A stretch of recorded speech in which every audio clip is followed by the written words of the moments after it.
Malaki po yung fear namin na baka hindi natin ma-end tong TB kasi doon pa lang po sa mga supply, kulang na tayo. Dito sa TB People Philippines, meron kami tinatawag na TB People Discipleship Program. Ito yung ginagawa ng team namin para mag-create ng city association chapters all over the country. During the discipleship programs namin, dito kami nagkaroon ng mas in-depth investigation kung ano ba talagang sitwasyon ng bawat LGU sa Pilipinas tungkol dito sa problema natin na first-line drug stockouts. Mayroon pong mga bidding processes. So kapag nag-a-announce po sila, usually hindi po ganun kalaki yung time frame para makapag-procure agad eh. So ang nangyayari, tapal system po kami. Like kung sino po yung mga mayroon pong extra sa ibang barangay, doon po kami kumukuha para lang mabigyan yung mga currently na pinapasok na patient or naghihiraman po yung mga pasyente mismo sa barangay para po matugunan yung mga pagkukulang sa gamot. Yung 3 months na buffer na dapat nating may provide or meron po tayo, wala po kami nun. Kasi hindi po kaya. 113% po tayo sa TB notification. Sa supply po ng medicine, hindi po nagiging enough po siya. Didelayed po ang delivery ng Department of Health.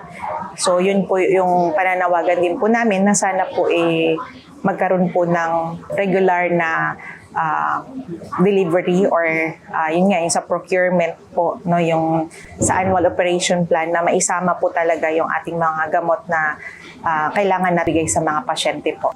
Malaki po yung fear namin na baka hindi natin ma-end tong TB kasi doon pa lang po sa mga supply, kulang na tayo. Hindi po siya natatapos. Patuloy pong dumadami. Sayang po yung efforts natin na marami po tayong case finding activities pero hindi po natin na ipapasok ng maayos yung mga pasyente kasi kulang tayo sa logistics at kulang tayo sa pag-treatment.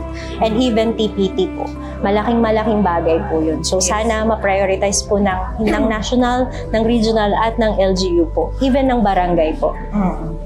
Ayan, malaking tulong po sa amin, lalo na sa lokal, na meron po tayong mga partners katulad po ninyo sa TB People, ayan, other NGOs po, na tumutulong po sa atin na matugunan po yung mga pagkukulang po mismo din sa lokal at sa national din po, na para po ma-reach po natin yung goal natin na magkaroon po ng NTB po sa Philippines na po within 2030 sana. Kung hopefully sana makamit po nating lahat po yan. Sa totoo lang, hindi ko ma-imagine na ganito pala kahirap yung hinaharap ng ating mga partners sa local government. Ating mga nurses, laboratories, kailangan pala talaga nilang harapin araw-araw yung mga ganitong problema na kailangan nilang solusyonan. Sa level nila kasi, kailangan wag mangamba ang tao, wag mangamba ang ating mga health workers. Kailangan masigurado nila na walang magkakaroon ng mga mamamatay sa ating mga Pilipino kapag nagkaroon ng ganitong klaseng walang gamot ng tuberculosis, first-line drugs.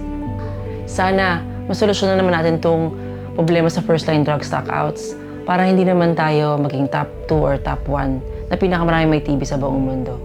Ito ang TB People Perspectives. Ako si Luis Ipereteng, TB People President.